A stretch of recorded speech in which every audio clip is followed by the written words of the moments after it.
शीला जी। हाँ जी। राधे राधे महाराज जी। महाराज जी, self satisfaction कब मिलेगा? मतलब आत्मसंतुष्टि, चाहे जो भी कर लो लास्ट में कुछ रह ही जाता है। पहली बात तो ये समझ लीजिए, आप परमात्मा के अंश हैं, प्रकृति से कभी तृप्ति हो ही नहीं सकती। परमात्मा अंश को प्रकृति से कभी तृप्ति नहीं हो सकती। चाहे विश्व का समस्त भोग, ऐश्वर्य, संपत्ति, पद सब प्राप्त हो जाए, तृप्ति नहीं हो सकती। उसकी तृप्ति परमात्मा तत्व से ही होगी। बड़े भाग्य हैं जो आप ये अनुभव कर पा रहे हो कि चाहे जो कुछ करे लेकिन तृप्ति नहीं होती।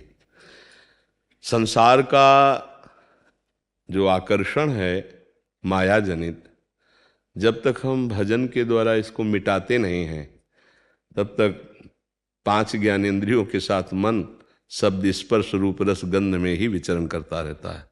मना खष्टान इंद्रियाणी प्रकृति स्थान कर सती। क्या हो गया कि सिस्टम उल्टा हो गया है। विषयों ने इंद्रियों को अधीन कर लिया है और प्रमथन स्वभाव की इंद्रियों ने बलात् मन को अधीन कर लिया है, और मन ऐसी व्यथा प्रकट कर दी कि बुद्धि उसके अधीन हो गई। अब गलत निर्णय हो रहा है हमारे अंदर, नाना प्रकार के ऐश्वर्य, वैभव, मान, सम्मान, पद, प्रतिष्ठा। बड़ा अज्ञान है जो इससे तृप्ति का अनुभव कर रहे हैं। बड़े भाग्यशाली हैं जो इस बात को समझ पा रहे हैं कि जो भी मैं कर रहा हूं उससे मेरे मन को विश्राम नहीं मिल रहा, क्योंकि वास्तविक विश्राम स्थल श्री भगवान के चरणारविंद है। जब आप नाम जप करेंगे, सत्संग सुनेंगे, भगवत लीलाओं का गायन करेंगे, श्रवण करेंगे, तो जो सिस्टम उल्टा हो गया वो सीधा हो जाएगा। बुद्धि पवित्र होगी। भजन से क्या होता है? बुद्धि में ज्ञान का प्रकाश होता है, बुद्धि बलशाली होती है। देखो, पहले जो त्रिकाल संध्या का शास्त्र जो आदेश करते हैं उसका कारण यही है। गायत्री मंत्र से बुद्धि सत्य में स्थित होती थी। उसमें प्रार्थना ही है मंत्र में, इसी बात की। अब हम लोग गुरु मंत्र प्राप्त है इसलिए उसका उच्चारण मर्यादा होती है। मंत्र का सब ऐसे सभा में उच्चारण नहीं होता। उसका आखिरी शब्द यही है कि मेरी बुद्धि को जो परम सत्य है उसमें प्रेरित करे। वो परम सत्य मेरी बुद्धि को सत्य में प्रेरित करे, सत्य में स्थित करे। हमारी बुद्धि जब हम नाम जप करते हैं, मंत्र जप करते हैं, तो उसमें ज्ञान का प्रकाश होता है। अभी अविद्या ग्रसित बुद्धि है तो मन की हर बात पर दस्तखत करती चली जा रही है। और जब बुद्धि में सुमति बुद्धि को बल मिलता है शास्त्र के द्वारा, भजन के द्वारा, तो जो दूसरा पक्ष उसका कुमति है वो उसका मर्दन कर देती है। और सुमति बुद्धि वाली फिर मन को अधीन कर लेती है, मन इंद्रियों को अधीन कर लेता है, इंद्रियां निर्विषय हो जाती हैं, तब उसे परमात्मा आनंद की प्राप्ति होती है। अभी बहुत बड़ा सिस्टम हमारा उल्टा हो गया, गंदा हो गया। जब हम भजन शुरू करेंगे तो हमारे अंदर पहले सारी गंदगी आएगी। नाना प्रकार की जितनी हमने दबी हुई वासनाएं हैं, या जो कामना है, या जो हमारे अंदर इच्छा है, स्पृहा है, तृष्णा है, ये बहुत कूड़ा करकट जमा है। सुने हुए और देखे हुए भोगों की कामना कामना कही जाती है, भोगे हुए भोगों की इच्छा तृष्णा कही जाती है, ये भोग अवश्य चाहिए स्पृहा कही जाती है। और ऐसी छोटी छोटी अनंत वासनाएं हृदय में दबी। तो जब हम भजन शुरू करते हैं, राधा राधा राधा राधा राधा, अब वो सब निकलना प्रारंभ। नया साधक होता है, घबरा जाता है, वो भजन छोड़ देता है, परमार्थ पे नहीं चल पा। यदि सत्संगी है, विवेकवान है, तो बहुत धैर्यपूर्वक उस समय वो निकलते चले जा रहे हैं। और नाम जप का आनंद जब बढ़ेगा, पहले इन विकारों को जड़ से नष्ट करेगा, पाप और पाप की प्रवृत्ति। फिर अंदर जब जो नाम जप कर रहे हैं वो रूप झलक मारता है। जैसे हम राधा राधा राधा, तो हमारे सामने प्रियालाल की झांकी आने लगी। फिर जो विश्राम प्राप्त होता है, रूप छके घूमत रहे, तन को तनिक न भान, नारायण दृग जल बहै, यह है प्रेम पहचान।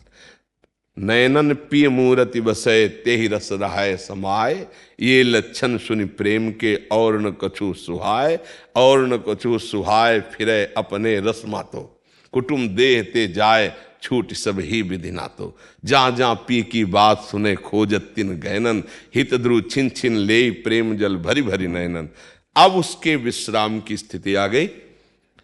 प्रभु का अंश अपने जब अंशी से मिला तो पायो परम विश्राम, राम समान प्रभु नाही कहूं। विश्व के किसी भी सुख में इतनी ताकत नहीं कि तुम्हें विश्राम दे दे, क्योंकि तुम भगवद अंश हो। हमारा जो मांग है अविनाशी सुख, अविनाशी जीवन, अविनाशी यार, हमारा प्रेमी अविनाशी हो, हमारा सुख अविनाशी हो जिसमें कहीं दुख का लेस ना हो, और हमारा जीवन भी अविनाशी हो, हम कभी मरूं नहीं। ये अंशी के सद्गुण दिखाई दे रहे हैं।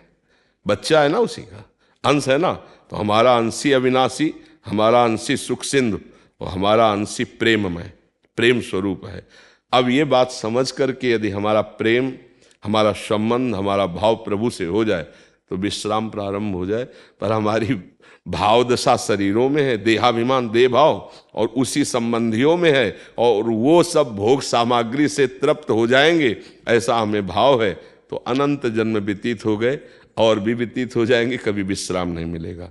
इसलिए सबसे प्रार्थना है, कुछ समझ में आवे या ना आवे, नाम जप नहीं छोड़ना है।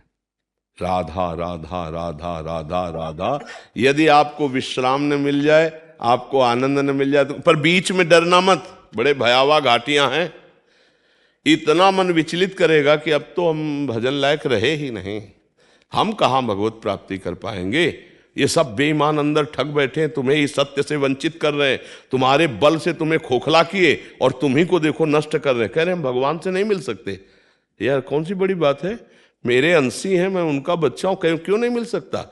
हम वासनाओं में फंसकर इतने कमजोर हो गए, हम शरीर में फंसकर इतने मूढ़ हो गए कि अपने प्राण प्रीतम अंशी भगवान को पराया मानने लगे और मायाकृत शरीरों को अपना मानने लगे।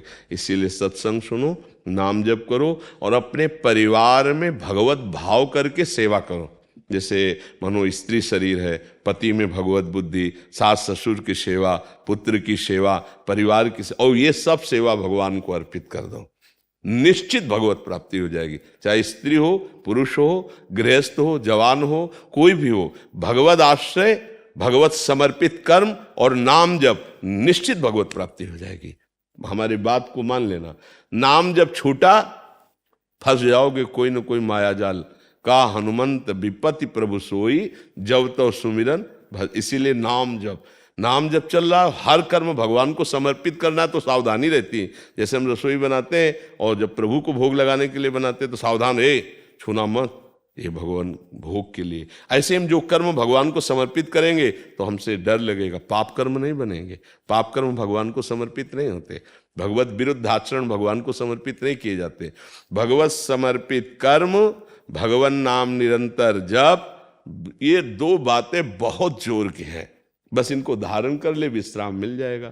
भक्ति में तो बड़ी सुविधा दी गई भगवत प्राप्ति की।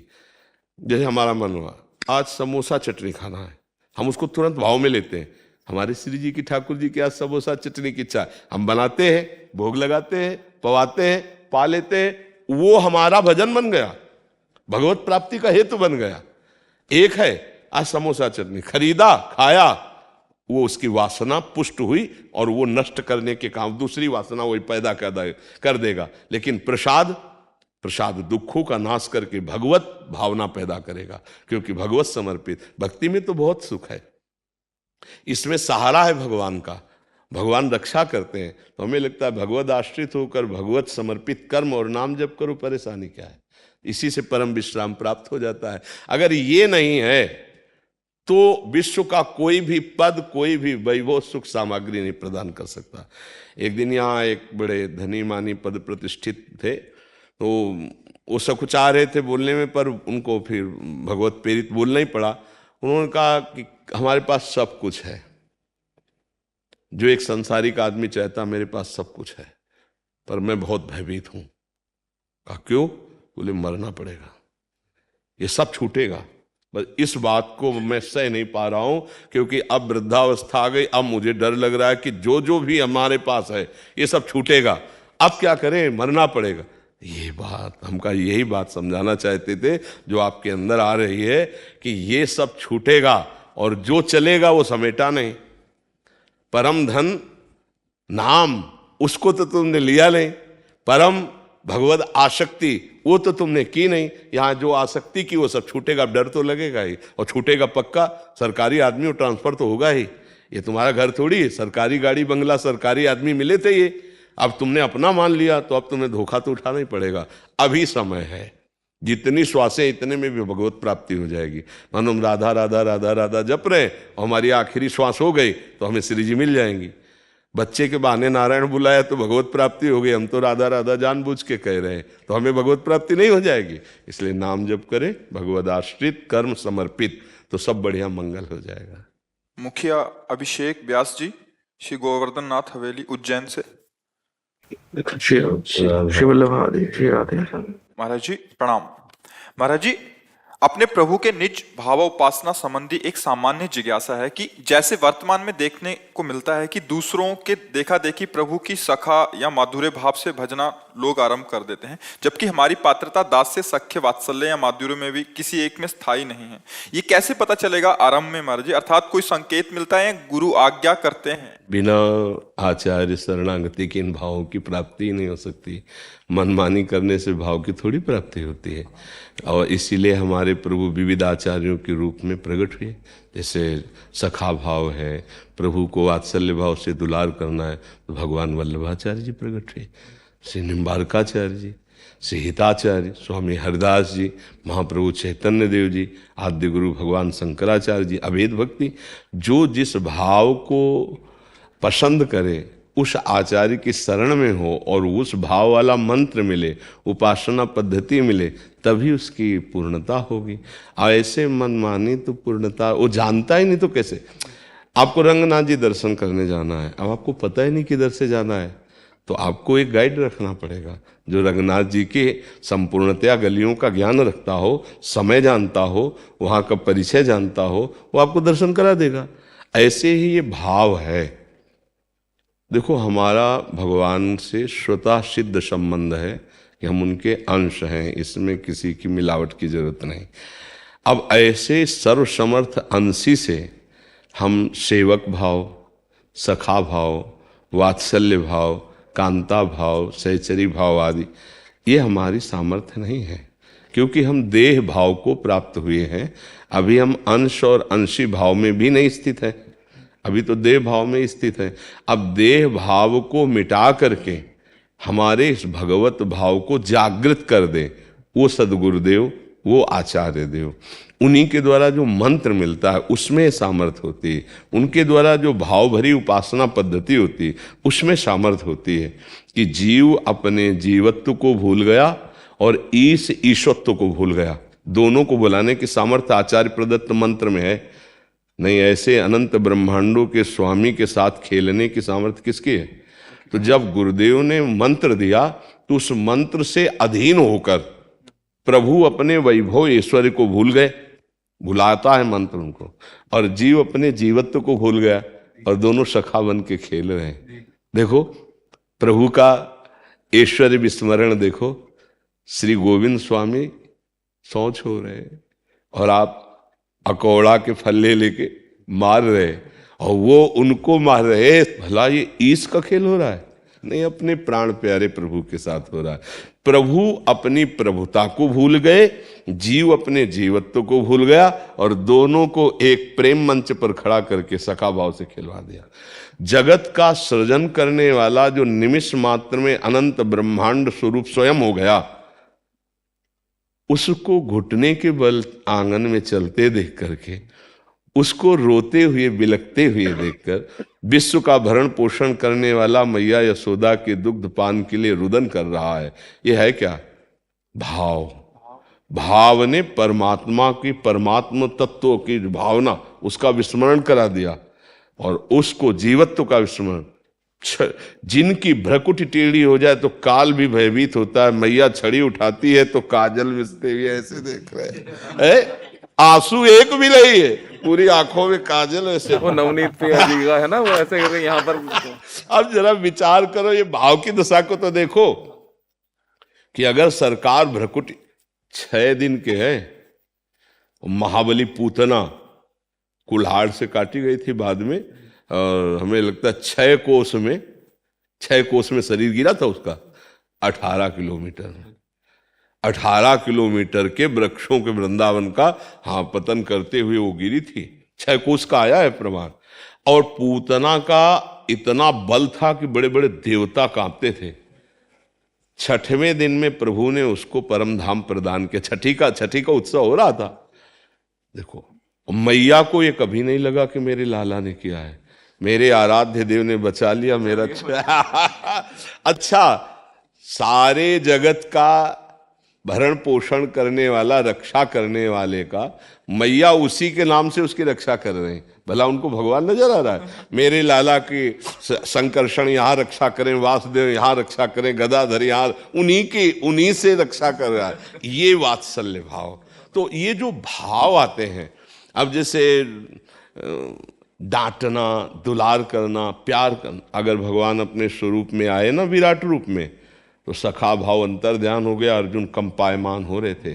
तुम आदि देवा पुरुषा पुराणा, तुमस्य विश्वस्य परम निधानम, वेत्तास्य वेद्यम परमम च धाम, त्वया ततम विश्वमनंत रूपम, वायुर्मग्निर्वरुणा शशांका प्रजापतिस्त्वं प्रपितामहश्च, नमो नमो नमो। कांप रहे थे और कहते मैं, मुझसे बड़ी भूल हो गई। मैंने कहा हे कृष्ण, हे सखे, मुझे क्षमा करना, मैं जान नहीं पाया, आपको भुलवा दी। अपने स्वरूप में आए तो फिर भाव गायब हो गया, नहीं गायब हो गया।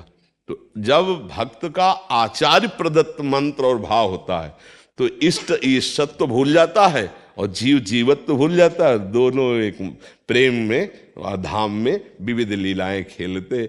अच्छा, तो उनको ये थोड़ी समझ में आता है कि ये भगवान है। मेरा यार है यार, मेरा यार, मेरा दोस्त है। ये कहां से आया? प्रभु से यार, ये मंत्र से आया, ये आचार्य बल से आया। कैसी कैसी लीलाएं। एक बार कुछ वैष्णवों ने शिकायत की आचार्य चरण से कि जय जय गोविंद स्वामी तो बहुत ही अभद्र व्यवहार करने लगे। बोले क्या?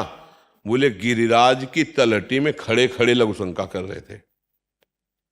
परम वैष्णव, सिद्ध वैष्णव, ये तो बहुत वैष्णव मर्यादा के खिलाफ बात हो गई। बोले बुलाओ। आचार्य चरण ने बुलाया। गोविंद स्वामी खड़े खड़े लोग शंका कर रहे थे। बोले हाँ जय जय, तुम्हें वैष्णव सिद्धांत नहीं पता? अरे बोले प्रभु, सिद्धांत के बाद ये ऊपर चढ़ा बैठा था, श्रीनाथ जी के लेकर ये ऊपर चढ़ा बैठा था। हमें लगी लघु शंका, हमने कहा में लघु शंका करना है। बोले देखो तुम हमारे घोड़ा हो, जैसे घोड़ा करता वैसे करो। अब बोले ये उतरे नहीं तो हमको वैसे। अब बताओ, ये भगवान की लीला हो रही। ये है वात्सल्य का स्वरूप, ये वात्सल्य भाव है। अगर सखा कहने लगते हैं जाओ आज के बाद तुम्हें खेल में प्रवेश नहीं मिलेगा, तो जिसने जगत का खेल रचा है वो गिड़गिड़ाने लगता है। ये है भाव का विषय। तो हमें लगता है बिना आचार्य कृपा के, बिना गुरु मंत्र के, जो आचार्य परंपरा से आया है, अपना भाव तो बन ही नहीं सकता। चाहे कोई लाख उपाय कर ले, बन ही नहीं सकता। क्योंकि छद्म होता है। जैसे कमल, कई बार ये भी होता है कि लोग देखा देखी फिर वो ऐसे प्रश्न पूछने लगते हैं। ऐसा लगता है कि अब जैसे मुखिया जी हूँ, जैसे मंदिर में आते हैं, क्या आज ये प्रेरणा हो गई, आज ये स्वप्न देखा, तुमको क्या, मैं क्या जवाब दूं? मैं अपना सामर्थ्य नहीं, आचार्य कुल जाने, आप जानो। हाँ, और आपको बताए कि कुछ जो है मन की विलासिताएं चलती हैं लोगों की, और उसी को सिद्धि मान लेते हैं। नहीं तो कोई अपने प्यारे से प्यार जो है उसको कोई बोलेगा नहीं। वही एक बात समझो, आपका जिससे प्यार है और प्यार में जो बात हुई, प्यार भला किसी से बात करोगे? हाँ, बहुत जो आत्मीय होगा, जो आपका बहुत प्रेमी होगा, उससे भी कम शब्दों में आप करोगे संकेत में। हाँ, कि आज जो है वो मिले थे और कुछ प्रेम की बातें कर रहे थे, बड़ी उनकी कृपा। किसी के भी प्यार की बात, लेकिन अहम जो होता है ना, प्यार, हाँ, प्यार होता नहीं है, वो अहम होता है। तो आज हमारे स्वप्न में भगवान आए थे, आज ऐसा हुआ था, आज वैसा हुआ था, वो सब बातें करने लगते, क्योंकि वास्तविक अभी नहीं है। और जिस दिन वास्तविक होगा तो कोई कसम धरा के पूछे तो भी नहीं कह पाएगा, वो नहीं कह पाएगा, अपनी असली बात नहीं कह। तो उस समय उचित है कि मौन रहा जाए। ऐसे ये सब वो लोग हैं जो अभी सुलझे नहीं हैं, जो अभी भगवदाकार वृत्ति नहीं, अभी गुरु कृपा नहीं। इसीलिए ऐसा नहीं, बड़े बड़े संत है, भला निकलवा लो आप उनके अंदर से प्रेम की बात, नहीं निकालेंगे। वो बाहरी बात भले बता दे, साधन सिद्धांत तो थोड़ा बाहरी प्रेम की बात, अंतर की बात, आपका क्या संबंध है, आपका क्या अनुभव है, चुप। रसिक व्रतम हित चित्त की बातें गिरधारी जो सो कही है, यार ऐसा कहना बस। तो ये मतलब इस समय फिर उसको मौन रहना चाहिए, उत्तर देने वाले को फिर मौन रहना चाहिए, क्योंकि ऐसे प्रश्नकर्ताओं से समय बर्बाद करना होता है, वो सुलझना नहीं। जब तक अहम प्रीतम को समर्पित नहीं हुआ तो प्रेम कहाँ हुआ, और जब प्रेम हो जाता है तो प्रेम की बात कैसे कह सकते हो, क्योंकि मुँह का स्वादनवत वो कही ही नहीं जा सकती, बाहरी बात केवल कही जा सकती, प्रेम की बात आप कैसे कह सकते हो। कई बार हमने कहा कि जैसे आपको हमने गुलाब जामुन पवाया, अब आप बोलो कितना मीठा है, हाँ कितना मीठा है, बहुत मीठा है, नहीं वैसे कितना मीठा है, तो अगला उत्तर होगा खा के देख लीजिए, आएगा कि नहीं आएगा। तो अब जब एक प्राकृतिक स्वादिष्ट वस्तु को आप वाणी से वर्णन नहीं कर सकते तो चिदानंद रस को कैसे वर्णन कर सकते हैं। वो बाहरी बात है, जितना भी वर्णन है, लेकिन वो छाती की बात है, जाने मोरी छाती, ये आनंद का विषय है, और ये उसी के हृदय में होता है जो अनन्य होता है। आचार्य का अनन्य, इष्ट दूसरे नंबर पर, पहले नंबर पर आचार्य, क्योंकि इष्ट ही आचार्य रूप में आए हैं अपना परिचय देने। जब आचार्य पर दृढ़ निष्ठा, तो आचार्य संबंध से रीझ कर वो खेलते हैं। हाँ, भरोसो दृढ़ इन चरणन केरो, श्री वल्लभ नग। मैं यही विनती करने वाला था अभी कि मतलब श्री सूरदास जी की मुझे स्मृति आ गई, तो वो तो यदि आप श्री मतलब कृपा करें तो मैं 4 पंक्तियां इसी पद की। जी जी हाँ सुना दीजिए जी। दृढ़ चरणन केरो भरोसो, दृढ़ चरणन केरो, श्रीवल्लभ नख चंद्र छटा बिना, सब जग मांझ अंधेरो भरोसो, दृढ़ चरणन केरो, साधन और नहीं आकली में, जासो होय निवेरो, सुर कहा कहे द्विविध आंधरो, सुर कहा कहे द्विविध आंधरो, बिना मोल को चेरो भरोसो, दृढ़ चरणन के। बहुत बहुत यही दृढ़ निश्चय ना प्रभु की प्राप्ति कराता है। यही दृढ़ निश्चय जब अपने आचार्य गुरुदेव का दृढ़ आश्रय हो जाता है। फिर और तो सब ऐसे खिलवाड़ है ना, भाव की प्राप्ति आचार्य कृपा से होती है।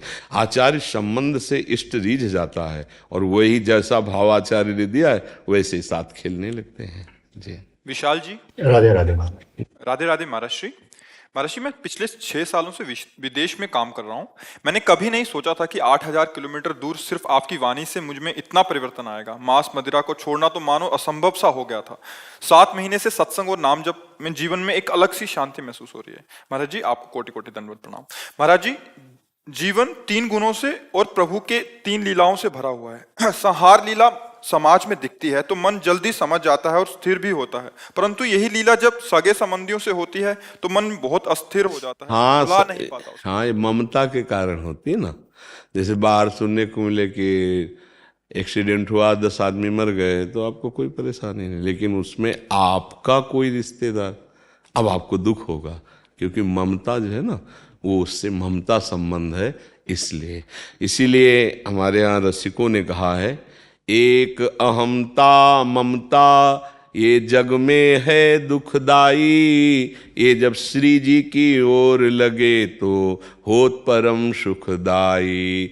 मात तात सुत दार देह में मति अर्झय मति मंदा, हित किशोर को हुए चकोर तू लख वृंदावन चंदा। ए भाई, एक अहमता ममता जब जगत में लग जाती है तो भारी दुख पर दुख देती है। और यही जब हम समेट करके सबकी ममता ताग बटोरी, मम पद मन ही बांध बर डोरी, तो बोले भगवत साक्षात्कार कराने वाली बन जाती है यही ममता। हम कैसे समेटे? बड़ा कठिन समेटना। तो बोले रसिक मंडली में या तन को नीके ढंग लगावो, दंपति यस गावो हर्षावो, हित सोरीज रिझाओ, देवन को दुर्लभ नर देही, तैने सहज ही पाई, मन भाई निधि पाई, फिर क्यों जान बूझ बिसराई। बोले रसिक मंडली जो भगवत प्रेमी महात्मा है, इनसे अपनापन कर लो। अगर इनका संबंध बना रहा है हृदय में और इनके शब्द सुनते रहे तो सबकी ममता बटोरने में आपको सहयोग मिलेगा। और वही ममता जहाँ प्रभु के चरणों में समर्पित की, फिर दुख सुख से ऊपर उठ जाता है। ये सुख भी मायाकृत है। दुख सुख से ऊपर उठकर परमानंद को प्राप्त होता है। पर कहना सरल है, करना कठिन है। पर कठिन उसको है जो स्वयं करना चाहता है। यदि आचार्य और गुरुजनों की शरण में है तो सहज में हो जाता है। अब आप समझिए, ये सब बच्चे नौकरी पेशा वाले, पदाधिकारी परिवार, समृद्ध परिवार वाले हैं। अब ये सब छोड़कर किसी से मिलना जुलना नहीं और रात दिन प्रिया प्रीतम में लगे हैं, तो ये इनकी सामर्थ्य से थोड़ी हो रहा है। नए नए बच्चे हैं, कैसे छोड़ दिए? बोले सत्संग और गुरु कृपा। आचार्य गुरु कृपा हुई। लोग पढ़ते हैं लिखते हैं इसीलिए कि पैसा वाली नौकरी बढ़िया मिले, और इनको तो सब था। ये प्रोफेसर थे, वो आर्मी में थे, कोई सीए, कोई ऐसे ऐसे खूब पैसा कमाने वाले। लेकिन सब कुछ छोड़ करके भगवान का मार्ग देखो कैसे पकड़ में आ गया, कैसे ममता छोड़ दी। माँ पिता भाई परिवार सब है, सब है। अब ये कैसे हो गया? माँ पिता परिवार इनके आते हैं तो जैसे जनरल सब आते हैं ऐसे वो आते हैं, ऐसे करके चले जाते हैं। थोड़ी मेरा बबुआ और लपिट गए, भाव माँ प्रकट करे, ऐसा कुछ नहीं। ये क्या हुआ? ये चमत्कार। छोटे छोटे भी बच्चे हैं जो मतलब उस समय उनका ममता का ज्ञान ही, बस वो हमारी श्री जी जब गुरु आश्रय हो गया तो अपने आप सब सिखा देता है। तभी कहा है इसका उपाय क्या? बोले रसिक मंडली में या तन को, तन तुम्हारा तन ही रहा कि सत्संग में तुम मन ही प्रेम रस भयो। अगर तन विषयों में रहा, विषयी पुरुषों के बीच में रहा, तो भ्रष्ट होने में देर थोड़ी लगती। फिर तो परमार्थ। एक मछली की मैथुन क्रीड़ा को देखकर महात्मा जो जल स्तंभित करके भजन कर रहा उसको विक्षेप पड़ गया। फिर मोबाइल में, संसार में, भोगों में, रत प्राणियों के संग से हमारी स्थिति क्या हो जाएगी। इसीलिए हम सत्संग सुने और तन से जो दुर्विचार जनित क्रियाएं हैं उनको हम छोड़ दें तो हमारी ममता धीरे धीरे प्रभु के चरणों में आ जाएगी। भगवान मांग कर रहे हैं, जननी जनक बंधु सुत दारा, तनु धन धाम सुरद परिवारा, सबकी ममता ताग बटोरी, मम पद मन ही बांध बर डोरी। हमारी ममता शरीर से हो गई और शरीर के संबंधियों से हो गई। अब भगवान पराये लगने लगे जो हमारे अंशी हैं, और ये सब प्रिय लगने लगे। तो जब प्रिय की कोई दुर्घटना होती है तो हम निराश हो जाते हैं, हमारी भक्ति में भी बाधा पड़ जाती है। पक्का भक्ति में बाधा पड़े। हमारी ममता यदि प्रभु के चरणों में है, अब देखो प्रभु के चरणों में समर्पित ममता। चैतन्य महाप्रभु के परिकर में श्रीवास जी थे, उनके घर में कीर्तन हो रहा था और उनका पुत्र अकेला पुत्र था, कई दिन से बीमार था, जो एक कीर्तन का समा बंधा हुआ था। उसी समय एक दासी आती है, श्रीवास जी के कान में कहती है आपका पुत्र पधार गया। तो कीर्तन कर के साइड में एकदम हुए और उनका दोबारा अगर यहाँ आई कोई शब्द कहा तो हम अपने प्राण त्याग देंगे यदि महाप्रभु के कीर्तन में कोई विघ्न पड़ा। और बस हरि बोल नाच रहे हैं कीर्तन। अब महाप्रभु तो साक्षात प्रभु ही है, आचार्य और भगवान में अंतर थोड़ी है, वो तो साक्षात प्रेमावतार है। धीरे धीरे रुक गया कीर्तन और उन्होंने कहा कि मेरे मन में भाव नहीं उठ रहा, कुछ हुआ क्या? तो श्रीवास जी तो प्रभु का कीर्तन रुक गया, लेकिन वो आंसू बहाते हुए उन्मत्त नृत्य कर रहे थे। तब किसी भक्त ने कहा कि श्रीवास का जो अकेला बेटा था वो पधार गया। तो श्रीवास जी की तरफ देखा और कहा तुम कीर्तन कर रहे हो, बताया क्यों नहीं? बोले प्रभु पहला कि उस जीव का कितना बड़ा सौभाग्य है कि आप कीर्तन कर रहे हैं और वो पधार गया है, और दूसरी बात आपके सिवा हमारा कोई नहीं है, ये सब आपका है, जब चाहे बुला ले, जब जितना चाहे रखें। तो उन्होंने एक शब्द कहा था महाप्रभु चैतन्य देव, श्रीवास आज तुमने श्री कृष्ण को खरीद लिया, आज तुमने श्री कृष्ण को खरीद लिया। ये है ममता प्रभु के चरणों में सब। जब नरसिंह मेहता जी का बेटा पधारा ना तो करताल उठाई और नृत्य शुरू किया, क्योंकि भगवान के समीप गया है, भगवान का जन था वो, इतने दिन मेरे पास आया था सेवा के लिए, और भगवान ऐसा भला विचार ममता वाला कैसे कर सकता है। अब इसे अगर नकारात्मक सोच में, एक बेटा था वो भी मर गया, मतलब कुछ लाभ में, अब ये नकारात्मक सोच। सकारात्मक सोच, जीव को जितना समय था तो उतना जीना ही था, लेकिन कैसी मृत्यु हुई, स्वयं भगवान नृत्य कर रहे हैं कीर्तन करते हुए और उनका शरीर पूरा हो गया। तो अब भक्ति में ममता अगर प्रभु के चरणों में समर्पित ना हुई तो नकारात्मक भाव आने की संभावना है, क्योंकि जब कृपा उत्पन्न होती है तो माया को काटती है, माया के चक्र से बचाने के लिए कृपा। अब वो क्या करेगी, सीधा आपकी शरणागति केवल प्रभु पर, कुछ नहीं रह जाएगा जिसका तुमने आश्रय लिया अंदर से, जब कृपा उत्पन्न होगी।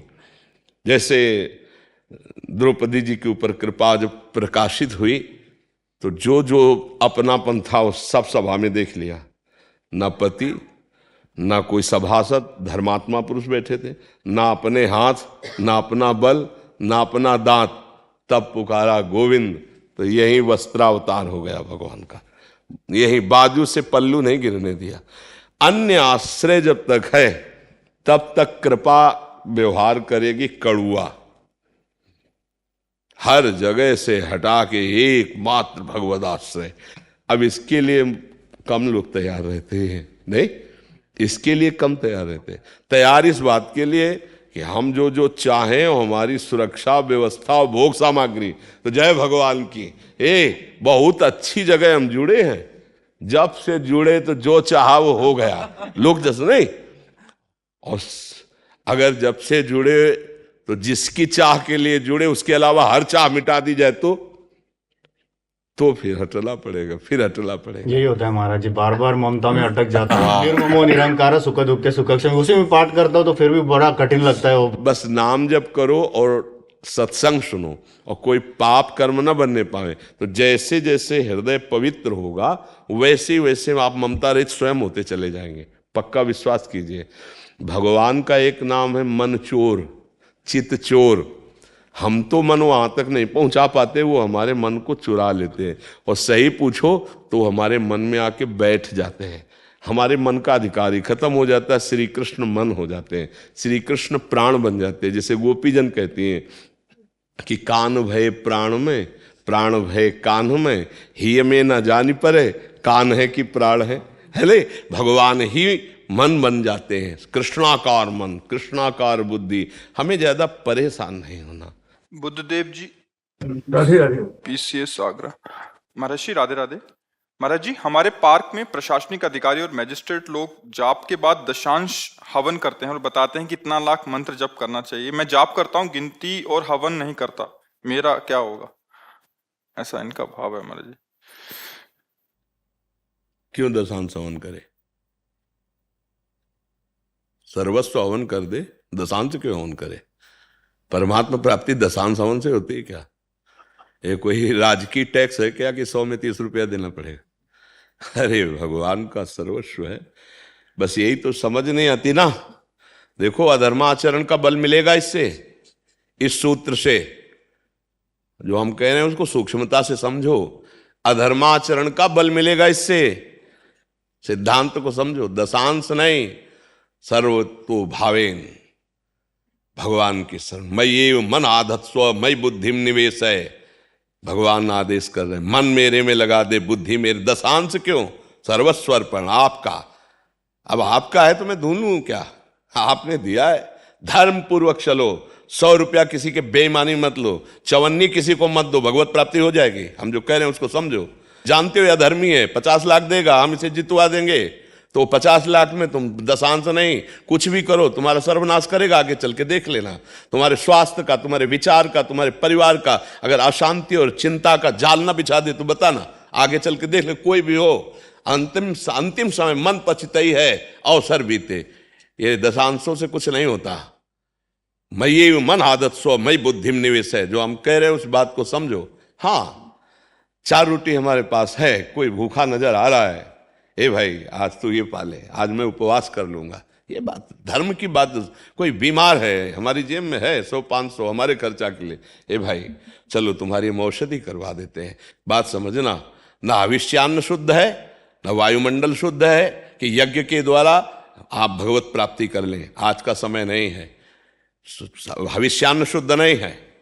बहुत बहुत बिरले कोई मंत्रवेत्ता, बहुत बिरले कोई हविष्यान्न। इसलिए भगवान नाम जप करो, धर्म पूर्वक कमाओ, बेईमानी का पैसा मत छुओ, आपको भगवत प्राप्ति हो जाएगी। जिससे मंगल होना, इस बात को समझो। आज इस बात को बहुत प्रचार प्रसार किया जाता है, क्योंकि नाम जब महाराज जी लोग करते हैं, बताते हैं कि मैंने 1 लाख जप किया, मैं तो नाम की गिनती करता नहीं हूँ, इसलिए मैंने पूछा। बढ़िया है, अगर गिनती ना करो तो सरकारी खजाने में तो जमा ही हो रहा है। भगवान को बताने की जरूरत है कि तुम कितने जप कर रहे हो। ये तो नए साधक की रुचि बढ़ाने के लिए, अभिमान बढ़ाने के लिए थोड़ी है कि पोस्टर में छपवा दे या माइक से बोले कि 1 लाख जप करता हूं, तो क्या हुआ। वो बोलो जो आज तक किसी से बोला नहीं है, वो भी तो बोलो साथ में माइक से। कृष्ण पक्ष का भी बोलो, शुक्ल पक्ष का तो बोल दिया कि 1 लाख नाम जप करते हो, कृष्ण पक्ष का भी बोलो ना, है ना। नहीं बोल पाएंगे ना। हाँ, तो हम जो कह रहे हैं उसको समझिए आप। भागवतिक मार्ग को पकड़िए। हम राधा राधा एक श्वास में बोल रहे हैं, हर नाम हमारा भागवतिक बैंक में जमा हो रहा है। और बोलने का अधिकार हमें तब है जब शुक्ल पक्ष जीवन में हो। चरित्र लिखा जाता है किसी का तो शुक्ल पक्ष का लिखा जाता है, कृष्ण पक्ष का तो जाने मोरी छाती, दूसरा नहीं जानता, ध्यान रखना। तो ये जो हम बोल देते हैं ना, वृंदावन गए 100 संतों को पवा के आए, तो ये तो माइक से बोल देंगे, लेकिन और कुछ जो पीछे पूरे जीवन चरित्र में कोई नहीं जानता, उसको बोलो तो बहादुर समझे, माइक में कोई नहीं बोलेगा। तो हम अंदर की बात समझो। भगवान सर्वांतर्यामी जानते हैं, एक एक नाम वो आपका सुन रहे हैं, एक एक आचरण वो आपके देख रहे हैं। सच्चे आचरण करो, बेईमानी कदापि मत करो। अगर पद में हो, जान गए हो कि अधर्म आचरण करने वाला ये दोषी है, तो किसी भी स्थिति में दोषी को बख्शा ना जाए, किसी प्रलोभन से या किसी भय से। अगर प्रलोभन से लेकर फिर दशांश आप कीजिएगा तो वो दशांश आपकी रक्षा नहीं कर पाएगा, वो महात्मा आपकी रक्षा नहीं कर पाएगा। हरे शिष्य धन शोकन हरे, सो गुरु घोर नरकमा परे। ये बहुत अब समझने का विषय है। सत्य मार्ग जो होता है वो लेन देन से निपटता नहीं है, सत्य में चलना पड़ता है। भगवान ने दशांश की मांग की है, गीता में कहीं पढ़ के देखो। उनकी मांग मन मना भव मद भक्तो माद्याजिमाम नमस्कुरु। भगवान की बात पर अनन्य चेता सततम यो माम विस्मृति नित्य सा तस्याहम सुलभा पार्थ अनन्यश्चिंतयन्तो माम मे जना परिपासित। जहां देखो अनन्य चिंतन करो मेरा। भगवान ये आदेश करे। भगवान को आपका मन चाहिए और खूब नाम जप करो और सच्चाई से धर्म पूर्वक आचरण करो। किसी को देव ना देव कोई फर्क नहीं पड़ता। हाँ, भूख लगी भोजन पवा दो, बीमार दिखाई दे रहा दवाई करवा दो, उसमें तुम्हारी मनुष्यता है, उसमें तुम्हारी दैवी भावना है, सुख देने की भावना है, उसमें गर्व करने की क्या जरूरत है। बात हमारी समझ करो, बढ़िया है, लेकिन बेईमानी करके हवन करो तो हम कह रहे हैं कि उसमें उद्धार नहीं होगा। राख में किया हुआ हवन माना जाता है जो अधर्माचरण करके ऐसे आचरण करता है, ध्यान रखना। जैसे राख में आहुति दो कोई फल नहीं मिलता, ऐसे अधर्म जानते हो कि तुम पापाचरण अधर्माचरण किए हो और फिर उसका हवन तो देवता ले लेंगे क्या? नहीं, ऐसे नहीं होता। धर्म पूर्वक की हुई कमाई का दशांश जब हम भगवत भाव से अर्पित करते हैं गृहस्थी में, तो वो बात अलग बात है। अधर्माचरण तो उसके लिए ऐसी जब सेवा उपस्थित हो जाए तब ध्यान रखना।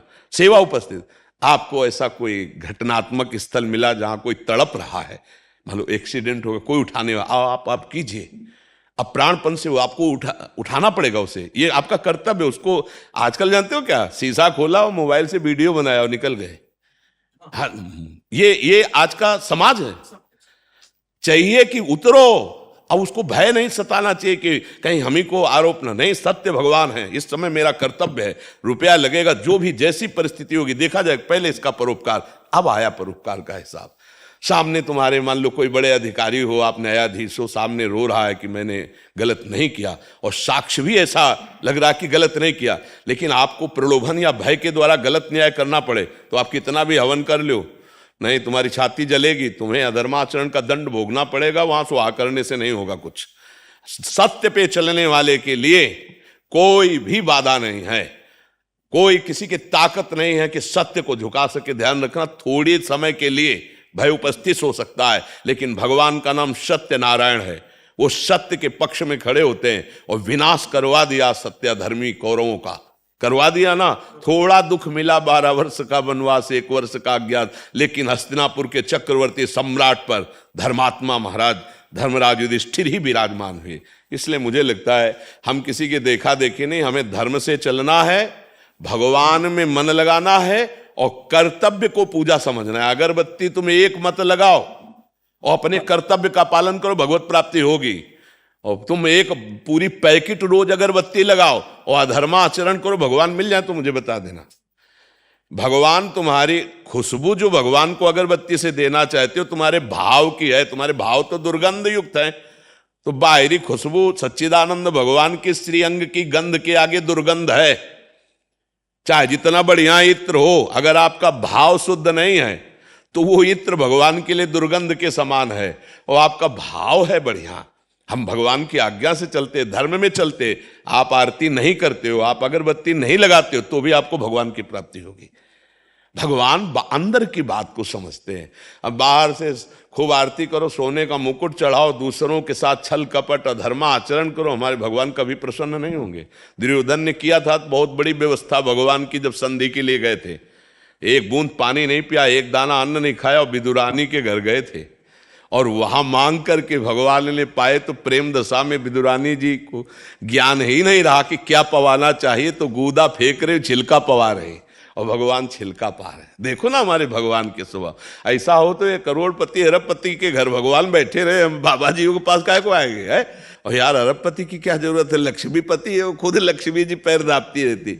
भावोत्सवेन, आज तक भगवान ने अगर स्वाद बखान के पाया है तो सुदामा जी के तंदुल, सवेरी जी के बेर और विदुरानी जी के जैसे। हाँ, जब कोई गरीब दैन्य भाव से भगवान को, तो गरीब निवाज भगवान उसके, और जहां अहंकार भरा तो भगवान कभी भोग नहीं लगाते। अहंकारी का भगवान भोग स्वीकार नहीं करते। दैन्य भाव को भगवान स्वे, जे दीन प्यारे वेद पुकारे द्रवो सुश्री भगवाना। तो हमें लगता है कि आंतरिक सुधार के लिए हमें नाम जप करना चाहिए और शास्त्र सम्मत आचरण करने चाहिए। क्यों? इसी से सब काम हो जाएंगे। हाँ, शास्त्र सम्मत आचरण और भगवान नाम जप, और गिनने की जरूरत नहीं है, वो गिन रहे हैं, है ना। देखो, अगर गिनने से भगवान मिल जाए तो हमें बता देना। हम इस उदाहरण से समझिए, ये हम कई बार सुनाया है कि एक बार नारद जी निकले तो एक जंगल में एक बरगद के पेड़ के नीचे एक महात्मा भजन करते थे, एक पीपल के नीचे। तो बरगद के पेड़ वाले ने प्रार्थना की कि हरि से मिलते रहते हो, पूछना मुझे कब दर्शन देंगे। बोले अब जब लौटेंगे तो जरूर बताएंगे। पीपल वाले ने भी प्रार्थना की कि मुझ गरीब की भी बात भगवान के कान में डाल देना कि कब दर्शन देंगे। कुछ समय बाद नारद जी लौटे तो दोनों महात्मा दौड़ के प्रणाम किए और कहा भगवान ने क्या कहा। तो बरगद के पेड़ के नीचे जो भजन कर रहे थे उनसे कहा तुम्हें भगवान इसी जन्म में मिलेंगे, ऐसा भगवान ने कहा है। वो तो गए भजन करने, बहुत प्रसन्न किसी जन। पीपल वाले से कहा, भगवान ने कहा जितने पत्ते हैं तुम्हारे पीपल के पेड़ में इतने जन्म लगेंगे तब हम उसको दर्शन देंगे। वो नाच पड़े, भगवान हमें जान रहे हैं ना कि मैं भजन कर रहा हूं। हाँ, जान रहे हैं। बस ऐसा रोना आया, ऐसी विकलता, हा हरि आप मुझे जान रहे हो कि मैं भजन कर रहा हूं आपका, हा प्राणनाथ। उसी समय भगवान प्रकट हो गए। उसी समय देवर्षि नारद जी ने कहा हमको तो झूठा साबित कर दिया, आप तो कह रहे थे जितने पीपल के पत्ते हैं उतने जन्म भजन करेगा तब मिलेंगे। तो बोले जो भाव आना चाहिए था वो भाव उसका अभी आ गया, आर्त भाव, इसीलिए मैं मिल गया। आर्त भाव होकर पुकारे तो मैं एक क्षण में मिल जाता हूं। गणना में भगवान नहीं मिलते, आर्त भाव से। मैं नाम जप कर रहा हूं, मानो अपने प्रभु को पुकार रहा हूं, राम राम राम राम, राधा राधा राधा, कृष्ण कृष्ण कृष्ण, श्यामा श्याम श्यामा श्याम, मानो मैं पुकार रहा हूं। हमारे भगवान आर्त भाव की पुकार सुनते हैं। एक बार जिन नाम ली शर्त है, हित सो होए अति दीन, ताको संग न छाड़ही ध्रुव अपनो कर ली। एक बार कोई प्रेम से रोता हुआ दैन्य होकर पुकार दे तो भगवान उसी क्षण उसका साथ स्वीकार कर लेते। अब हमारे चित्त में कुछ और चल रहा है, प्रपंच की बातें चल रही, माला में गणना चल रही, तो हमें लगता है कि भाव के बिना तो भगवान सुनते नहीं हैं। तो चलता रहे, 1,00,000 2,00,000 4,00,000 बढ़ता रहे, जब भाव आएगा वो एक आर्त पुकार होगी, उसी क्षण भाव आए। और आर्त पुकार होती जब करने लायक नहीं रहता। ध्यान रखना, द्रौपदी जी खूब महान भक्ता हैं। पहला भरोसा पांडवों का, दूसरा भरोसा सभा का, तीसरा भरोसा भुजा का, चौथा भरोसा दांत का। और जब कोई भरोसा नहीं रहा तब आया गोविंद का भरोसा, उसी क्षण गोविंद आ गए, उसी क्षण आ गए। जब दांत का भी भरोसा छोड़ के पुकारा तो बाजू से वस्त्र नहीं हटा, यहीं से चीर अवतार भगवान का हो गया। गजेंद्र को अपने बल का भरोसा, अपनी हाथी हाथिनियों के समुदाय का भरोसा, जब 1000 वर्ष व्यतीत हो गए, सब छोड़ छाड़ के चले गए, वो भी हार गया। अब लगा कि अब झटके में गया, हे हरि, आ गए हरि। जब तक कोई भरोसा है, चाहे अपना या पराया, तब तक वो पुकार नहीं होती। और जब हार करके कोई पुकार देता है तो भगवान एक क्षण नहीं लगाते, उसी क्षण उसको साक्षात्कार दे।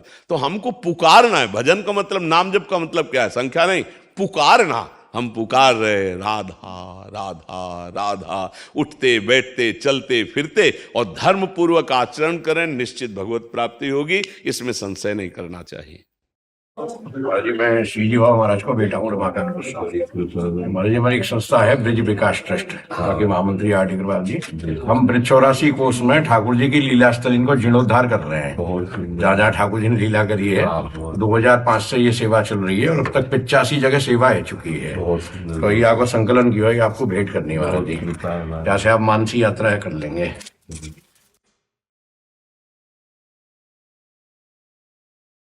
बहुत सुंदर। और अभी भी 5 जगह काम चल रहा है, 4 जगह काम मन में और 2 जगह मथुरा में, 6 जगह काम चल रहा है। और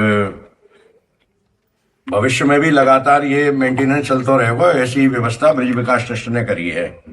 हमारे अध्यक्ष हैं श्री विश्वनाथ चौधरी जी, उनको बहुत बड़ा विनियोग है हमें, और पूरे ब्रिज में ये सेवा लगातार चलती रहे। जी आशीर्वादों के बुद्धि जय में ही लगी रहे। हाँ, भगवत से ब्रज 84 को साक्षात ब्रह्म स्वरूप श्री कृष्ण में है। यहाँ की सेवा अर्थात साक्षात श्री कृष्ण की सेवा है।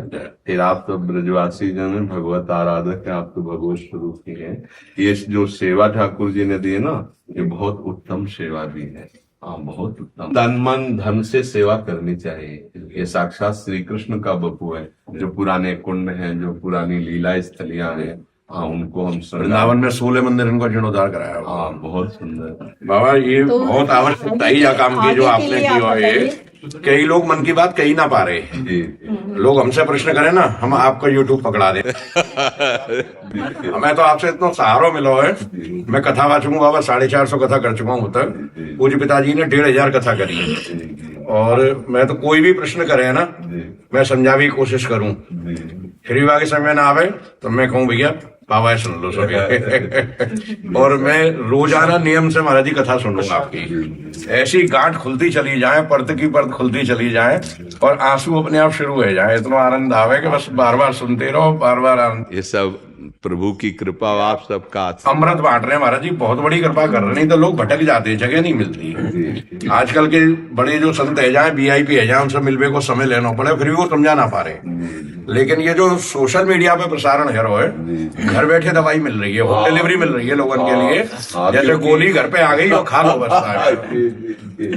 महाराज जी मेरे पास शब्द ना बन पा रहे कि आपके लिए बार बार प्रणाम। और आप सोच रहे हैं हमारी उम्र आपके लिए लग जाए। आपकी कृपा से, आप सबके आशीर्वाद से ही हो रहा है, नहीं तो हमारी सामर्थ्य नहीं है। जब दवाई आवे लगी और जो कल्याण है वे लगो, अनंत कोट प्रणाम आपके लिए और बार बार प्रणाम महाराज जी। ये केवल श्री जी की कृपा। हम तो कई जन के यहाँ नंबर लगवा भी और हमें नंबर लगवा के चले जाए, लेकिन दर्शन कर भी आ जा पाए, हमारी दृष्टता है। अच्छा, और ये जो कृष्णार्पण होंगे ना मंदिरों के, तब आपकी उपस्थिति चाहिए। बाबा ना जाओ कहीं भी। मानसिक तो है आपके साथ। बहुत कृपालु।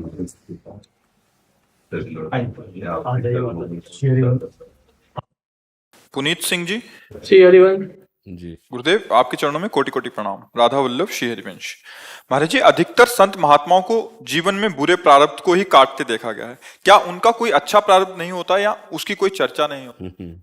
सांप की केचुल की क्या चर्चा, सांप की केचुल की क्या चर्चा, समझ रहे ना? संतों का शरीर सांप की केचुल की तरह त्याज्य हो जाता है। उनको जो मिला वो ब्रह्मा को भी नहीं मिला है। ये बाहरी शरीर है, ढांचा है पांच भौतिक मायाकृत, इसका नाश होगा ही, किसी का हो। उनका आखिरी जन्म है, जो प्रारब्ध भोग है उसे हंसते हुए काट लेते हैं। उनको जो हमें शरीर मिला, तुम देख पा रहे हो, हमारे इस ढांचे को देख रहे हो कि किडनी फेल है, लेकिन हमको जो प्रियाजू के कृपा से शरीर मिला है वो तुम देख पा रहे हो? न तुम्हारी दृष्टि न ब्रह्मा की दृष्टि है। फिर संतों को क्या मिला कैसे जान पाओगे? इसलिए इस देह का तब तक महत्व है जब तक परमात्मा प्राप्ति नहीं हो जाती, आत्मबोध या भाव देह की प्राप्ति, तब तक इसका महत्व है। अब अगर इससे अपनी बात बन जाती है, भगवत भजन हो जाता है, भगवत प्राप्ति हो जाती है, आत्मस्वरूप का बोध हो जाता है, या भाव देह की प्राप्ति हो जाती है, ये आज छूट जाए या कल छूट जाए, ये तो नाशवान है।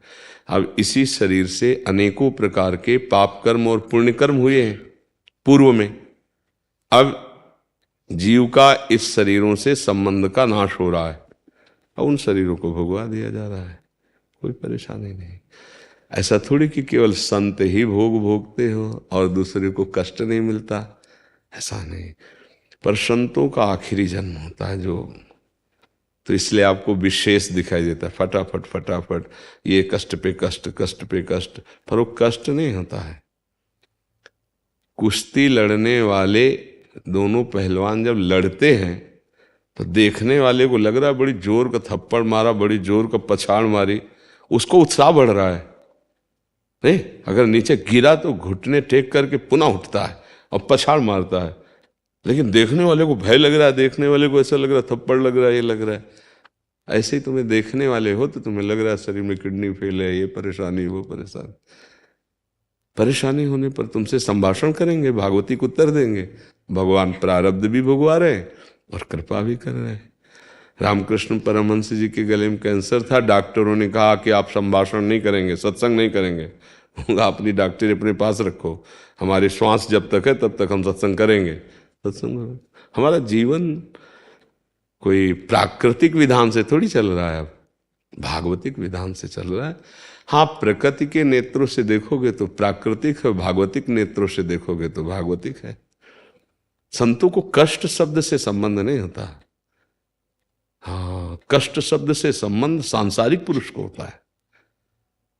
उसको थोड़ी अनुकूलता मिली, हर्षित हो गया, प्रतिकूलता मिली, शोकित हो गया।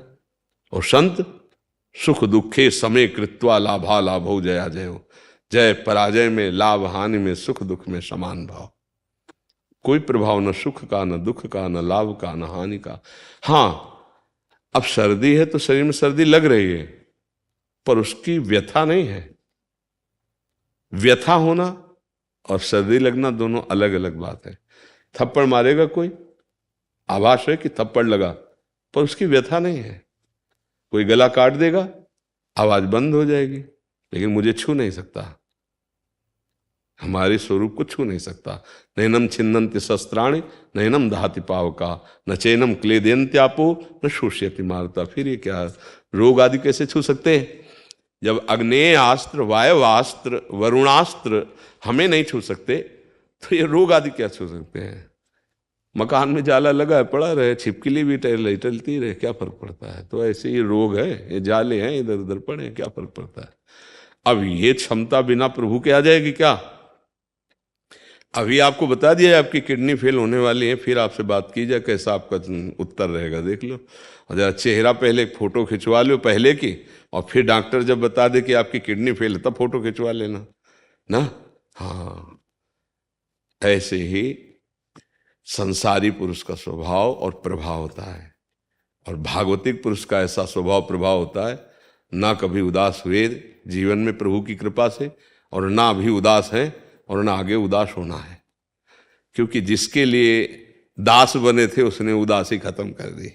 बात समझ ली, समझ पा रहे हो ना?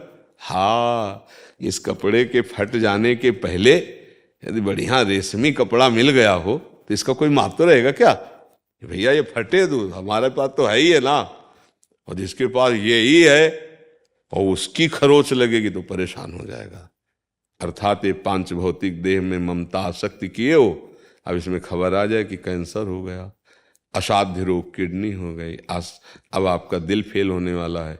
फिर दिल से पूछो कि अब क्या हो रहा है। और यहाँ तो फेल ही है, सूचना की थोड़ी बात है। और पूछो दिल से पूछो तो दिल ही नहीं है, दिल तो दिलवर ने चुरा लिया। अब दुख सुख की बातें कहाँ रही, दुख सुख की बातें तो दिल में होती है और दिल तो दिलवर ने चुरा लिया।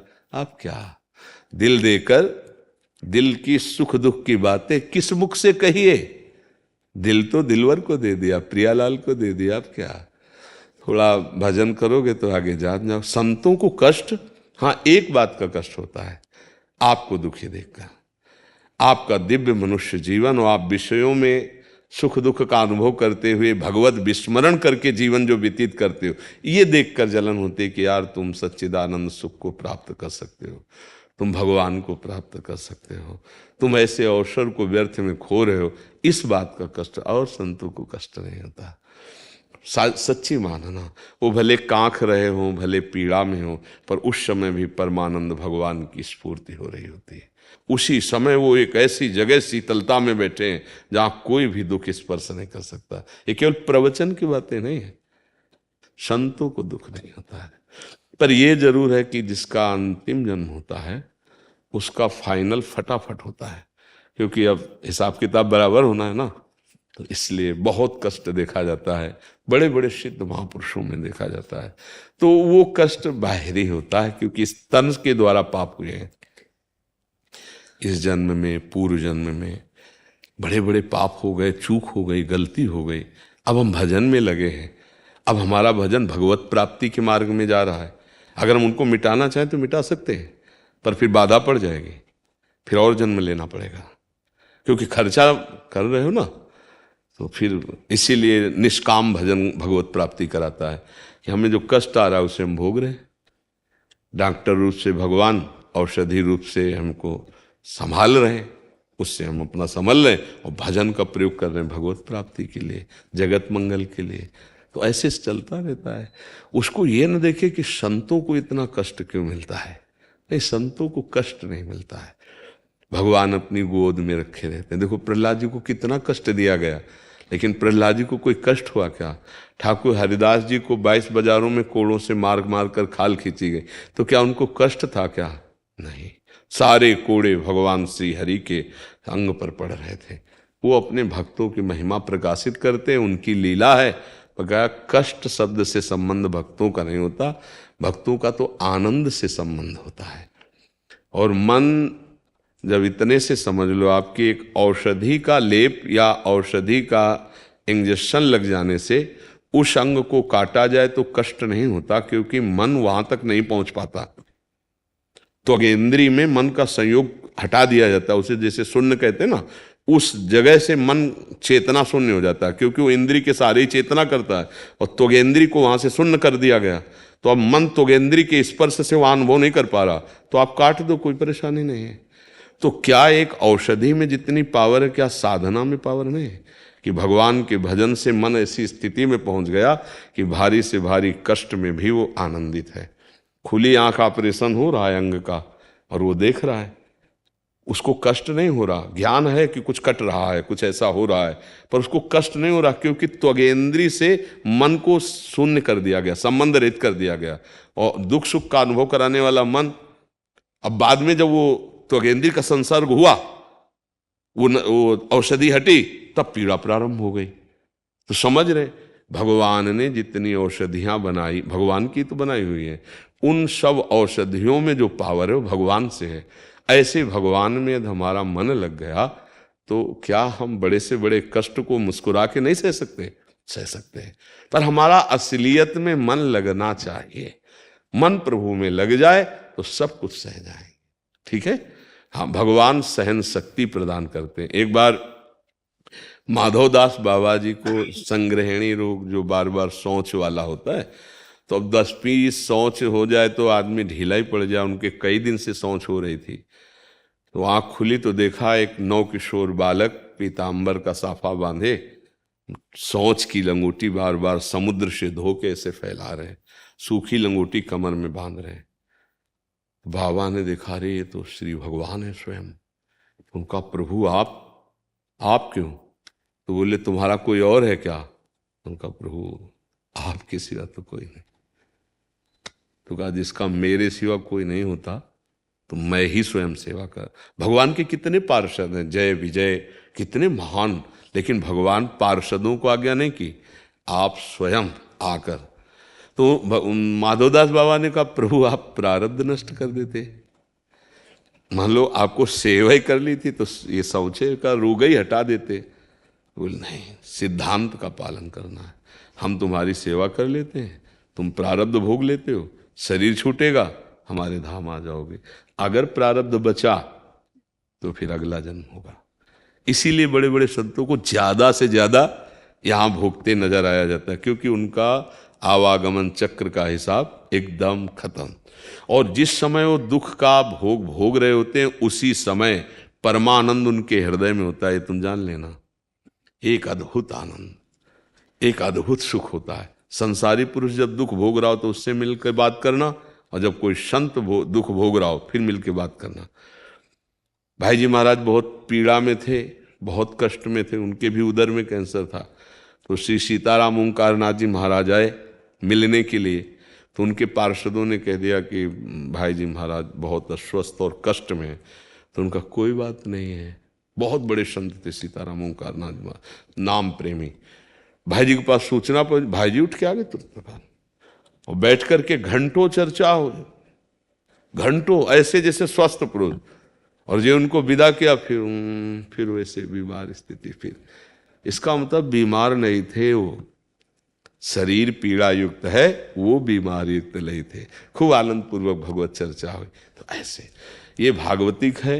अच्छा, अवश्य में भोक्तव्यम कृतम कर्म शुभाशुभम। सुख इसीलिए कहा जाता है, सावधान कोई पाप कर्म ना बने, नहीं तो भोगना पड़ता है ना। कर्मों का हिसाब बहुत विचित्र होता है। बड़े बड़े महापुरुषों को भोगना पड़ा। दशरथ जी पिता थे ना, शब्द वेदी बाण मारा ना, साफ हुआ ना, जैसे मैं पुत्र भी हूं वैसे हुआ ना। इसलिए भाई, और यहां तक कि भगवान ने भी स्वीकार किया। भगवान ने सुग्रीव जी को मित्र बनाकर छुप कर बाली जी का, तो कृष्णावतार में वही व्याध उनके चरणों में बाण मारता है, और उसी को निमित्त बना के भगवान परम धाम जाते हैं। मतलब कर्म इतने प्रबल भगवान ने बताए, वो ही मिटार दे तो मिटार दे, और मिटारते हैं। अनंत जन्मों के हैं, अगर हम करोड़ बार जन्म लें और सब अपने कर्म भोगें तो नहीं निपट सकते। ये तो उनकी कृपा है कि ऐसे जरा जरा बिंदु बिंदु दे के भगवा करके सब साफ कर दिया। अब चलो हमारे धाम, हमारे समीप खेलो, हमारे घर में रहो चल करके। तो भगवान की कृपा। इस रहस्य को समझे, दुख से उबे ना, घबराए ना, भगवान से कभी ये ना मांगे कि हमारा दुख मिटा दो। भगवान से ये प्रार्थना करे कि जिसमें हमारा मंगल हो वो विधान करो। यदि हमें दुख दो तो दुख के सहने की सामर्थ्य दो, यदि हमें विपत्ति दो तो उस विपत्ति को सहने की सामर्थ्य दो, और उस समय मैं आपको भूलूं नहीं, भाई इतनी करो। फिर आप देख लेना, हर विपत्ति आनंददायक होती है, भगवान का स्मरण चल रहा है। पर अगर पाप कर्म होंगे तो ये बात ही नहीं समझ में आएगी। पाप कर्म से मन मलिन हो जाता है, मन घबराता रहता है, कल्पनात्मक भय, नाना प्रकार की चिंता, आगामी भय, पीछे किए हुए जो कर्म हैं वो अपने को बहुत त्रास देते रहते हैं। जब हम भजन करते हैं तो आगामी भावना दिव्य, आनंदमयी, वर्तमान आनंदमय, तो हमारा जीवन सुखमय हो। इसीलिए सबसे प्रार्थना करते हैं कि भाव बने न बने, समझ में आवे ना आवे, राधा राधा राधा राधा, ये तुम्हारा मंगल कर देगा। नाम जो है, नाम जपत मंगल दिशि दशहु, दशों दिशाओं में कहीं भी, देश विदेश कहीं भी हो, राधा राधा राधा राधा राधा, तो प्रभु कृपा करेंगे, तुम्हारा मंगल हो जाए। समझ पा रहे आप जी? राधा राधा राधा